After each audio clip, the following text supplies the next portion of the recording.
lot just changed in week 12 of the fantasy football season. Some backfields completely shifted and some major players went down with injury. All of that and more is going to impact the rest of the fantasy season, which is important because we're heading into the playoffs right now. So these are the 10 key takeaways that you need to know from fantasy football this past weekend so you can stay on top in your league. And let's start with the takeaway that I was the most eager to see this week, and it had to do with Rhamondre Stevenson returning from injury. And the reason why that was so important was TreVeyon Henderson of late was absolutely dominating. The rookie, the second round pick for the New England Patriots. You've seen it these last couple of weeks. He had 5 total touchdowns over his last 2 games alone. He was averaging over 120 total yards per game during those 2 games, a Thursday night football game, a Sunday game, and even a game before that where he came in for Rhamondre Stevenson, who got hurt. So the question was, what will this role look like? Because if it was just 1 game, maybe Stevenson goes back to his normal usage, but it was 2 massive performances for Henderson where his coach Mike Vrabel was praising him each time. But we got to this game and oh my goodness, it was just the TreVeyon Henderson show. 18 carries, 66 yards, wasn't overly efficient, but the more important thing was Terrell Jennings just 1 carry,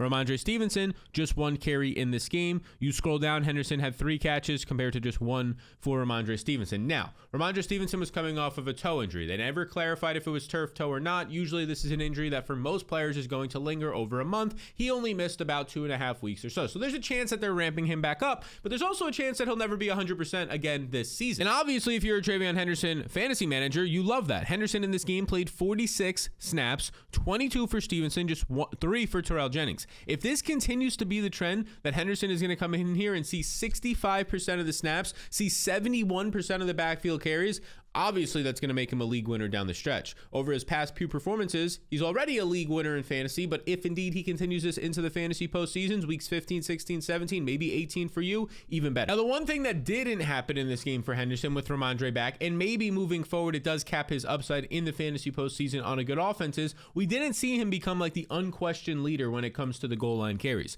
The Patriots ran the ball 3 times at the 1-yard line in this game.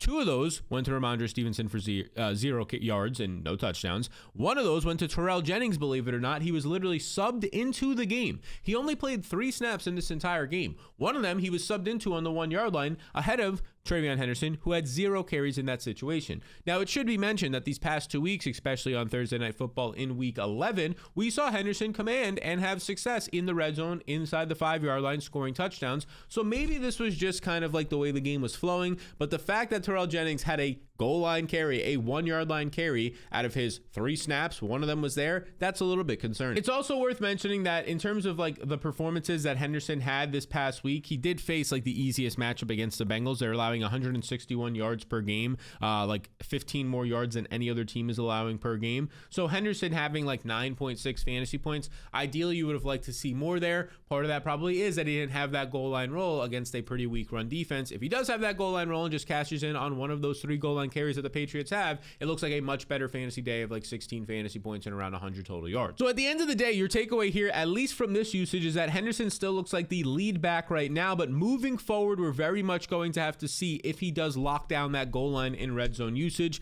It was just 3 snaps. Hopefully, we're not going to see an increase in usage for Stevenson moving forward as he gets healthier and more removed from his toe injury. So right now, Henderson looks like a lead back. If you have a trade deadline coming up, he's probably a hold right now. But as I always say, and as I said last week, if somebody is willing to overpay and you can sell high on a player like this for a more stable piece down the line, of course, look at the market and see what's out there. And this is really important for these Patriots running backs because their rest of season schedule is unbelievably good.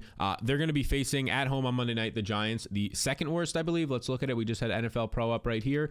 Yes, the second worst run defense, 150 yards per game. Let's not stop there. The week after that, at home, they faced the Buffalo Bills, who they've already faced this year. Oh yeah, the third worst run defense. Oh, we're not going to stop there. We're going to have the Ravens, a bottom 10 run defense. The Jets, arguably a bottom 5 defense after trading Quinnen Williams. And then if you play into week 18 in fantasy, January 18th game at home against the Dolphins, oh yeah, the 4th worst run defense. The Patriots have arguably the best rest of season schedule for running backs, so that's why this is so important to see how this backfield shakes out. All right, the next situation I wanted to track was with Josh Jacobs ruled out on Sunday morning with his knee injury, potentially could play in week 13, really short week, playing at like noon on Thursday because of Thanksgiving. Packers running back Josh Jacobs was ruled out for week 12. So the question became quickly after this, what does life without Josh Jacobs look like for the Packers? We've seen Emmanuel Wilson and Christopher Brooks. They've been backing up in previous weeks. They've been stepping in if Jacobs steps out and goes to like the blue medical tent, especially Emmanuel Wilson. We've already seen seen him have past success, and that's exactly what happened this past week.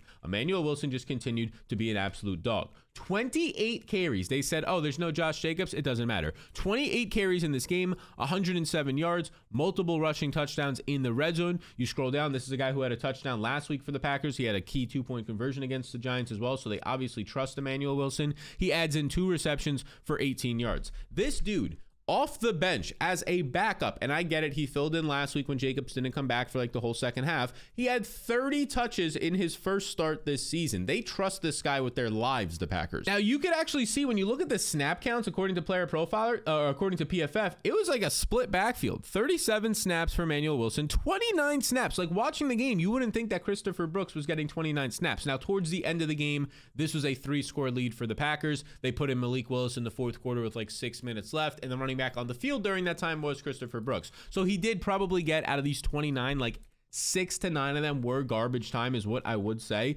but it's not like he really did much with them. It's not like, even though he saw snaps, he wasn't earning a larger role here. He only had 8 carries for 21 yards in this game. He had 3 fantasy points. He caught a ball for 5 yards, but like the workhorse league winner type back in this game was Emmanuel Wilson. Now, I paused to say a true league winner because by all reports, Josh Jacobs should be back on Thursday, but I will say, with how well Emmanuel Wilson has played these past 2 games, there's a chance that they say it's a short week, get rested up for week 14, and we look like a playoff team at 7-3-1. I know it's a big game against the Lions, but rest up again. Wilson's got this. And if that's the case, obviously Wilson on a short week, even though it's not the greatest matchup against the Lions, he still becomes a must start for an offense that is going to move the ball, for a guy who's going to be on the field in the red zone like he was in this game. He just saw 77% of the backfield touches compared to Christopher Brooks. Like, it wasn't a 70-40 backfield. It was nearly an 80-20. So what does this mean? It means that pretty clearly now moving forward, this is a player that needs to be rostered in fantasy everywhere. I know he's already rostered in like 64% of leagues, so he's not necessarily a waiver wire ad for the video, but he needs to be rostered. Josh Jacobs, though, very likely to play week 13, would not anticipate major limitations plus moderate re-injury, according to SportsMD analysis, a Harvard-trained surgeon, a sports surgeon, over on Twitter. And that's important because apparently they're saying it was like just a bruise.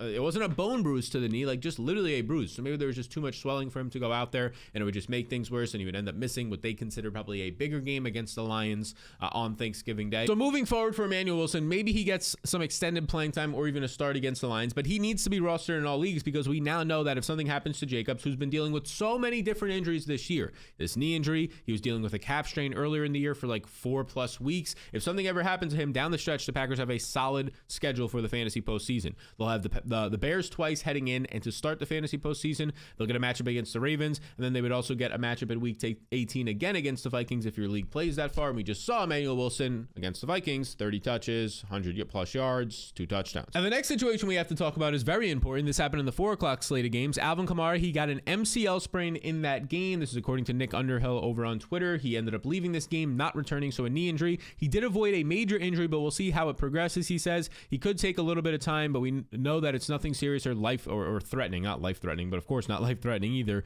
long term. Now, here's the deal. This is a team that very much so is not playing for anything. Alvin Kamara, for the most part, is an older running back. It could take a little bit of time for him to recover. So I would say he's probably going to miss at least 1 week here. So what that means is we have to see what else is left in this backfield. And truly, Devin Neal is the only thing left in this backfield. Kendre Miller is on IR. Audric Estime, I believe he might have been called up, but he was on the practice squad in past weeks this past week. So here's what you got in this game. You got Devin Neal coming in, having 7 carries for 18 yards. That's pretty gross. That doesn't mean anything for you. That's less than 2 fantasy points. But more importantly, Devin Neal in this game, a game in which the Saints trailed the entire time, allowed Chris Olave to put up a vintage performance as he's been doing all year, mostly 9 catches, 70 yards, right? These short area targets. But Devin Neal, quietly, 5 catches, 43 yards. 5 catches, 43 yards get you a flex-worthy play of like 11 to 12 fantasy points because of that in PPR formats. It's something to pay attention to, but what's even more important about this usage, nobody else saw a snap in this backfield. Alvin Kamara played 11 snaps and then got injured. Devin Neal then went on to play 59 snaps in this backfield.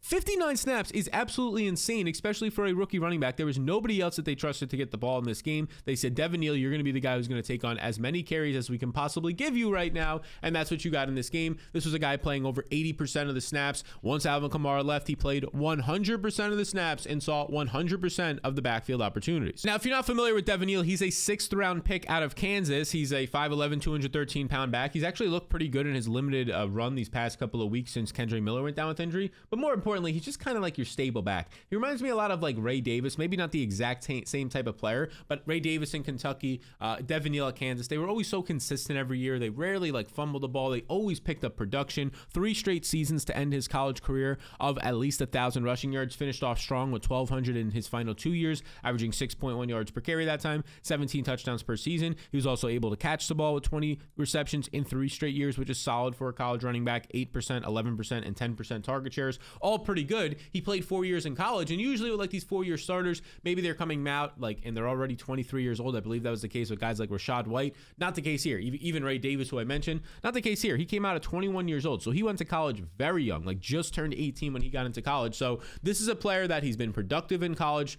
He's coming to the NFL now. There's nobody else around him, and if Alvin Kamara with a sprained MCL was forced to miss time, or when he plays, he'll probably be limited if he was trying to play through it. Devin Neal to me becomes a priority add when it comes to the waiver wire. And also the reason why Devin Neal matters is this schedule is amazing rest of season. This upcoming matchup against the Dolphins is great. Fine matchup against the Bucs, especially with all their injuries. Fine matchup against the Panthers at home. Great matchup against the Jets. Great matchup against the Titans in the fantasy postseason. It is probably one of the 5 best running back schedules rest of season. So yeah, Devin Neal is a priority add. Now before we get into the next player, I've got something for the people watching who actually watch football, because I've teamed up with DraftKings Pick 6 to give you more ways to win while watching the games. Here's what I mean. All you do is pick more or less on 2 or more player stats, whether it's passing yards, touchdowns, stuff like that. And if your picks hit, well, you win. It's simple. There's no complicated rules. It's basically just you calling how a player performs and getting rewarded when you're right. Now, here's the part that you need to know. New DraftKings customers play $5 or more and get $50 in Pick 6 credits instantly. So if you're new to DraftKings Pick 6, you literally just play $5 or more and they'll drop $50 in Pick 6 credits into your account. All you have to do now is download the DraftKings Pick 6 app now to get in on the action, and make sure you sign up using promo code SAL to take advantage of this offer. So play 5 to get 50, and then also make sure to check out all the new promos they have this week, every single day for Thanksgiving. In partnership with DraftKings Pick 6, the crown is yours. Now we got to talk about JJ McCarthy, and unfortunately, I would wish that in week 12 against the Packers, I was hoping I can come in here and be like,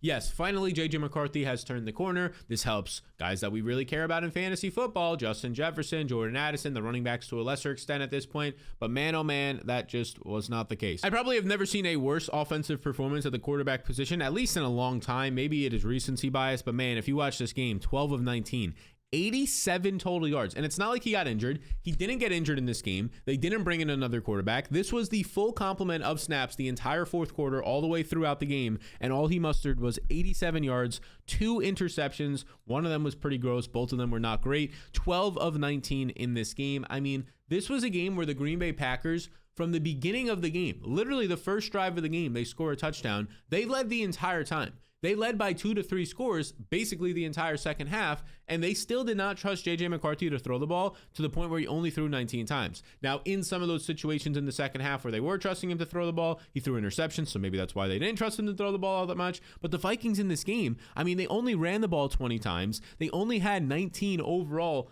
passing attempts. So part of this is like the Packers offense was just great. It stayed on the field. It drained the clock. We showed you earlier, Emmanuel Wilson ran the ball 28 times, right? Christopher Brooks ran the ball 6 times. So there's a situation here where they were just not getting the ball. But that doesn't change the fact that McCarthy still looked bad, and he still, even though they were trailing by multiple scores, could not feed his players. I'm shocked that Justin Jefferson had 4 catches for 48 yards in this game. I mean, the fact that he had more than half of JJ McCarthy's overall production of like 82 total yards is surprising to me. Nobody scored a touchdown. Jordan Addison had no catches in this game. TJ Hawkinson had 4 catches for 19 yards gross. I mean, Aaron Jones might have had the best day here if I had to pick a single player, just because he added in 3 catches for 16 yards to go along with his 8 carries for 42 yards. Like, the fact that he was able to even get close to 10 fantasy points in this game was a miracle. It was disgusting to watch for the Vikings, but the problem is, like, I don't think it's changing anytime soon. I don't think it's changing for JJ McCarthy. Sure, the matchups moving forward might get easier, but even in a game script where the Packers were putting in backups in the fourth quarter, the Vikings still couldn't move the ball on offense with JJ McCarthy at quarterback. He is tanking, and he continues to tank. Unfortunately, that's the update here, these Vikings pass catchers. We now have a 4-game sample of JJ McCarthy running this offense since coming back from an injury, and here's what he's done so far. He's barely completed over 50% of his passes. He's averaging 157 passing yards per game, and he only has 4 touchdowns to 7 interceptions. In that environment, it's impossible for any of these guys to pay off, especially since you spent a first-round pick on Justin Jefferson and probably a mid-round pick, who knows, somewhere between rounds 7 and 8 on Jordan Addison. Those aren't going to get paid off here. Now, I don't want to seem like I'm just piling on JJ McCarthy McCarthy, but these are very important questions. People ask me start-sit questions and even trade questions until their deadline, if it's still going on right now, about Justin Jefferson every single week. People are panicking. It makes sense. There is a lot of reason to be panicking on Justin Jefferson. Unfortunately, I do not see this turning around. Could Jefferson moving forward have these games of 5 catches, 60 yards, and a touchdown? Sure, we've actually seen those types of games with JJ McCarthy before, but the mega ceiling of 20 to 25 to 30 points consistently from him is completely gone. The next situation I want to talk about is the Lions backfield, because we got reports from Dan Campbell himself that this right here, the Lions will try and give David Montgomery more carries heading into the week 12 performance. So that was already when Jahmyr Gibbs, like, he's had a great season this year. Before week 12, he had 30 plus fantasy points in 2 out of his last 3 games, but he was doing it on somewhat limited snaps and touches because David Montgomery was still involved, not overly involved, but now we got a report that Montgomery's going to get more involved. So that kind of stinks if you're a Jahmyr Gibbs fantasy manager until the game was actually played and David Montgomery saw 5 carries to 15 for Jahmyr Gibbs. Now, why did David Montgomery not see more carries? Because Jahmyr Gibbs, first of all, was playing unbelievable, 219 yards, but Jahmyr Gibbs was also breaking off long touchdowns in this game. In overtime, a 70-plus yard touchdown. Long runs before that for touchdowns and just big games as well. So it's really hard for the other running back in the backfield to get carries when the drives are ending because the other running back in Jahmyr Gibbs is scoring touchdowns. And he didn't even stop there. He added 11 catches for 45 yards in this game, 26 total touches, almost 300 total yards, a touchdown, 55 fantasy points. Now, David Montgomery did add 3 catches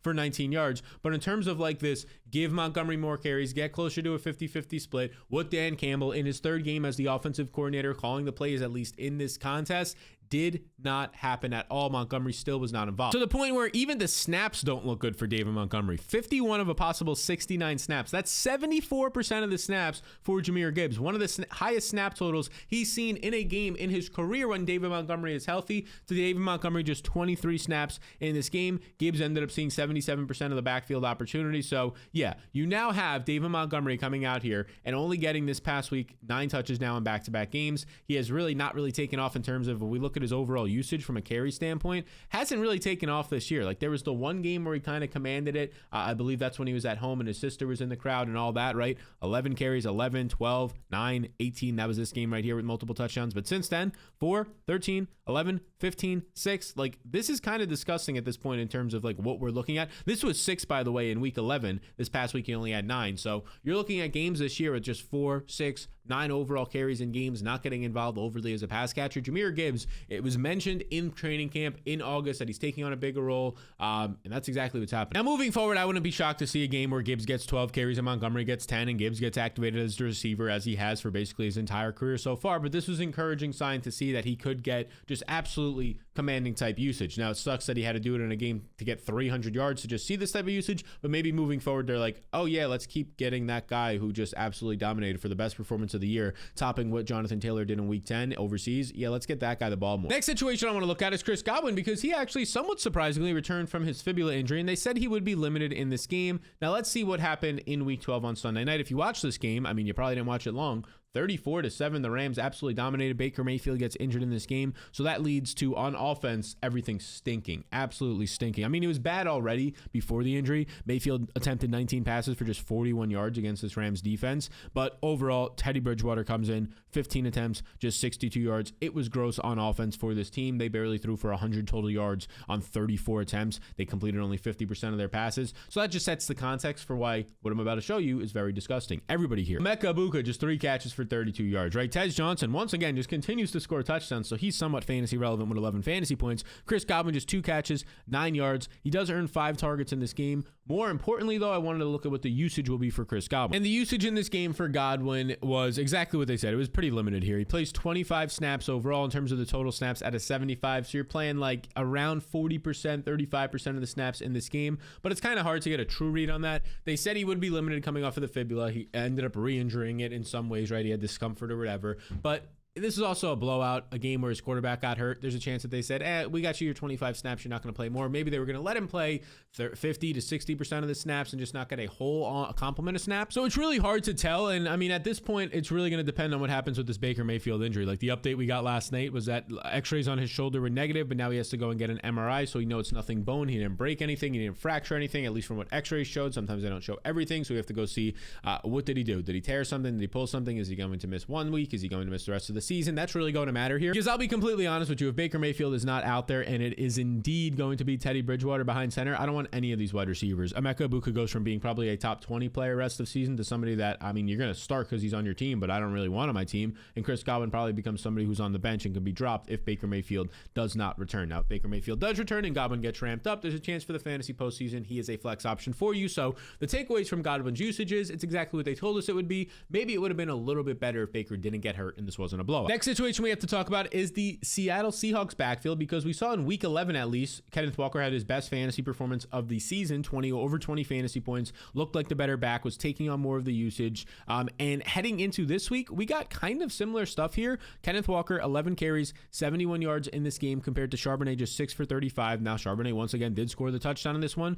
but Walker, 3 catches for 30 yards as well. So he goes over 100 total yards once again. Zach Charbonnet doesn't catch a pass. So it's Walker seeing 14 opportunities to just 6 for Zach Charbonnet. But of course, Charbonnet continues to score the touchdown and remain a thorn in the side of Kenneth Walker fantasy managers. But the snaps here from PFF were the biggest takeaway. If we look at these backfield snaps overall in this game, they ran 48 plays on offense. 30 of those, 30 snaps went to Kenneth Walker. 15 went to Zach Charbonnet, and then the rest were just fullbacks. No, the running backs were involved. So George Helani, thankfully, he was gone after being involved early in their season. So you're getting 63% of the snaps and 71% of the backfield carries going to Kenneth Walker. This is the second straight game now that he's been like a workhorse type back. And for the past month, he's been more involved in all situations. Hence why he's catching more passes, being involved in the red zone more lately. And you can see Matt Harmon says over on Twitter, Kenneth Walker's 70% share of the Seahawks RB touches in week 12 was his highest of the season by far, by one of their backs as well, in a significant gap over second in this game. So you could see all of the leaders in terms of snap shares this year for a Seahawks running back.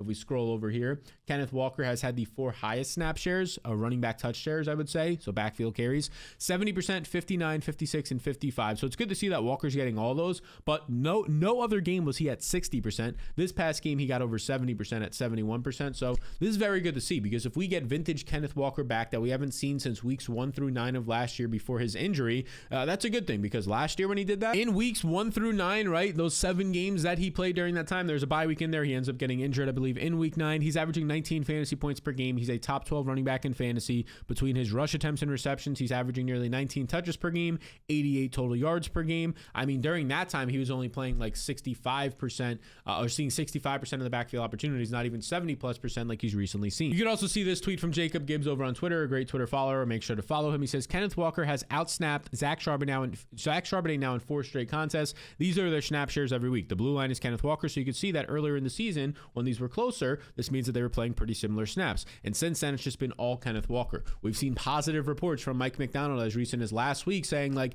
yeah, Kenneth Walker has earned more touches. He's been doing good things with these opportunities. And this past week, he averages over 5 yards per touch, 100 total yards, breaking tackles once again. I think moving forward, this is the Kenneth Walker show. And before we move forward into the next backfield that had a pretty interesting result on Sunday in week 12, I just want to let you know that this week is the Black Friday deal for the Fantasy Blueprint. It will be by far the best offer. The only offer that we run all season long when it comes to Black Friday is around the Fantasy Blueprint. You can see there's a countdown timer on it right here, the Fantasy Blueprint Friday deal. It is just 4 days away until it officially goes live. And here's the deal. You're going to get a $77 credit towards the Fantasy Blueprint. So you can check that out if you're interested right now. One way to check it out and make sure that you're notified is to sign up for the newsletter. That's where I'll be sending all the updates about the Black Friday deal out for all of you, and that $77 credit. Once Black Friday's over and this weekend's over for Thanksgiving, it's completely gone. So to make sure you don't miss out on it, you can go to waiverwins.com. That is waiverwins.com. You will get not only this Black Friday offer and credit and updates about it, but I'll also send you my top waiver wire ads for this week as well, a guide that I built for you totally free. So check it out at waiverwins.com. It's also linked in the description below. Now that backfield that I want to talk about, and an interesting thing that happened, is the Steelers backfield, because in this game, we got Jaylen Warren returning from an injury. Now, he didn't miss any time with this specific injury like he did earlier in the season, but he was on the injury report with that ankle injury. He missed time in last week's game. He did not practice on Wednesday, so it looked a little bit sketchy, but then he returned and limited on Thursday and was a full participant on Friday. So it was pretty obvious that, okay, Jaylen Warren, he's now left off the final injury report. He's going to come back, and it looks like, since he was a full go on Friday, left off the final injury report, he should be a full go in this game. And that basically happened in this game since he's seeing 18 carries, but once again, Kenneth Gainwell put his stamp and his presence was known.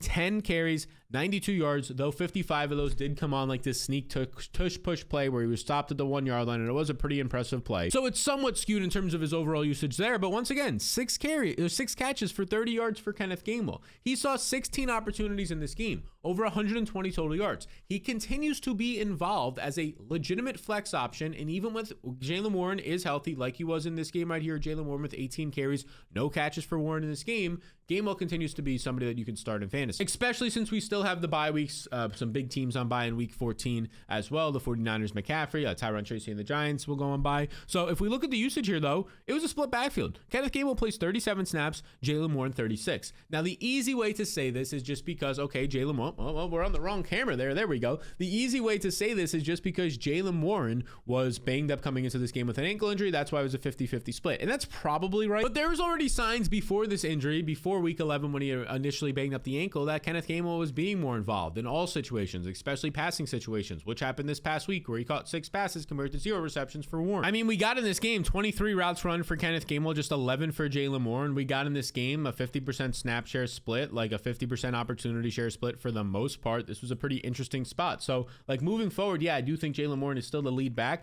but Kenneth Gainwell has now proved, like, what this guy is doing on a week in and week out basis. In week 11, 29 fantasy points. This past week, he goes out there, he gets you another 16 plus fantasy points, right? We've seen earlier this season him put up 31 points when Jaylen Warren wasn't healthy. This has been a guy who, for the most part, is like a waiver wire guy. But now that we're this late into the season, especially if Jaylen Warren is on your team, he has to be stashed. We've already seen the upside when Jaylen Warren misses time or misses a game completely. We're literally talking 30 fantasy points per game. Twice he's done that. And now we've seen the upside this past week if they give him more usage, 16 touches, 100 total yards. Moving forward, the Steelers' schedule this week is great. I mean, at home against the Bills, awesome matchup. On the road against the Ravens will probably be a dogfight right now for the division as it stands. That looks pretty good. At home against the Dolphins heading into the fantasy postseason, also great. So some nice upcoming matchups. The fantasy playoff schedule isn't the greatest. You get the Lions, you get the Browns, but overall it starts with the Dolphins, so that's good enough to be still holding on to Kenneth Gainwell. Another backfield we have to talk about, and this is probably the most interesting one, DeAndre Swift and Kyle Monangai of the Bears, because we've seen it. When Swift has been healthy this year, even in games where he's not healthy, playing through groin injuries, he still commanded the backfield touches a ton. But this past week, we saw something change, and there was a reason for it. 12 carries for 48 yards and a touchdown, by the way, from Kyle Monangai. Just 8 carries for 15 yards for DeAndre Swift. If you scroll down to the receiving production, 1 catch for 14 yards for DeAndre Swift in this game. Nothing for Kyle Monangai. This was a very interesting game because there was a clear event that changed the way the backfield played out, and it'll be interesting to see if that continues to happen moving forward. And that event was DeAndre Swift fumbling the ball. In week 12, before the fumble, DeAndre Swift was playing 61% of the snaps. 39% went to Monangai. Swift saw 6 carries compared to 3 from Monangai. Once again, he was the commanding back, playing 66% of the snaps or seeing 66% of the touches. But after that fumble, Monangai saw 63% of the snaps. Monangai saw 9 carries to 2 for Swift, and Monangai outsnapped Swift in the red zone 5-1, including the goal line, I believe at the 1 or 2 yard line touchdown that Monangai got. So here's the deal. The takeaway is, at least for this game, once Swift fumbled, they said, we have a good running back who's not fumbling, even though he's a 7th round pick behind you. He's getting the rest of the work. We trust him more right now. Now, who knows if that continues moving forward, but we already have a large sample now of like 4 straight games since Swift has been dealing with injuries or missing times of Monangai being very fantasy relevant. I mean, he's scored now in back-to-back games. And over his last 3 games leading into this one, he was averaging 14 fantasy points per game, 15 rushing attempts per game. This past week, he went out there and got you another 12.5 or so fantasy points. So over the past month, even with Swift playing in 3 of those contests, he's averaging over 13 fantasy points per contest. And if you look in this past game, at least where he was getting his opportunities, the dark blue is Kyle Monangai, the light blue is DeAndre Swift. Early down runner, goal line runner in this game, and then they were pretty much split when it came to the 3rd down short yards, and the 2-minute drill still went to DeAndre Swift. Again, the fumble was a big reason for this, but the fumble maybe opens up more opportunities for a running back, a young running back, a rookie, a 7th rounder who's already seizing all the opportunities he's getting. The Bears the rest of the way, it probably won't be that easy though. Like, I mean, you're going to get the Eagles this week, then the Packers, then the Browns, then the Packers again. Like, this is a brutal lineup of games. The Packers' run defense has been hot or cold depending on the week and depending who's healthy. They're really healthy right now. Their linebackers are playing great. The next month of the season stinks for this Bears offense. The one thing that does look good, fantasy championship, they do get the 49ers banged up defense who might be a little bit healthier by them, but no stars are coming back in terms of like Fred Warner and some of their biggest pieces. But rest of season schedule for the Bears running backs, pretty gross. This could be a sell high moment for Kyle Monangai if you have him and your trade deadline hasn't hit. Next up, I want to talk about another quarterback. Last time we talked about JJ McCarthy and why he's been bad for his pass catchers. Now we have to talk about Jacoby Brissett and why he is absolutely feeding families. After setting the NFL completions record in a single game last week, Brissett comes out this past week, actually gets banged up in the game. That doesn't stop him though from coming back in, completing 33 of 49 passes for 317 yards, and oh my goodness, All he is doing right now is feeding families. What is the job of Jacoby Brissett in this offense? Be good enough so that Trey McBride, number one, and whoever the next pass catcher is, right now it's Michael Wilson, in the future it could be Marvin Harrison, those guys can get us there in fantasy. And I mean, that's just what this guy did. 1 week after Michael Wilson set the highest receiving yard total of 185 for the season, he doubles it up with 10 catches, 118 yards. Trey McBride, 9 catches, just continues to pile on catches at the tight end position, 79 receiving yards in this game. Unfortunately, he didn't find the end zone as he has for plenty of games, but McBride, 10 targets, 15 targets for Michael Wilson. Even Greg Dortch now in back-to-back games, he has 9 targets. Greg Dortch is becoming a fantasy waiver wire ad. 6 catches, 53 yards, and a touchdown in this game after having multiple catches, decent yardage, and a touchdown in last game. Jacoby Brissett is literally sustaining 3 different pass catchers in this Cardinals offense. Now, I don't know every single week how often he's going to have to go out there and, like he did this past week, throw 50 times, 49 times. The week before that, he was throwing 50 plus times, right? I don't know how often this is going to continue to happen. The Cardinals defense hasn't been that great. All offenses are scoring on them. That's exactly why this past week they played from behind against the Jaguars once again, who got a lead of multiple scores on them. So if that continues to happen, Brissett's going to continue to pass the ball. And that will continue to make Michael Wilson a must start. He was a top 24 must start receiver for me this week. That will continue if Marvin Harrison remains out. If Marvin Harrison comes back, well, it'll mess things up a little bit for both these wide receivers. Probably pushes them both outside like my top 24 receivers on a weekly basis, but it continues to make Trey McBride every single week the number 1 tight end in fantasy. Thank you, Jacoby Brissett. The upcoming schedule, the Bucks. This is my concern. Baker Mayfield, in terms of your health in general, obviously we want you healthy. Please be healthy, but definitely be healthy for this game so you can sustain offense and make the Cardinals play from behind on the road.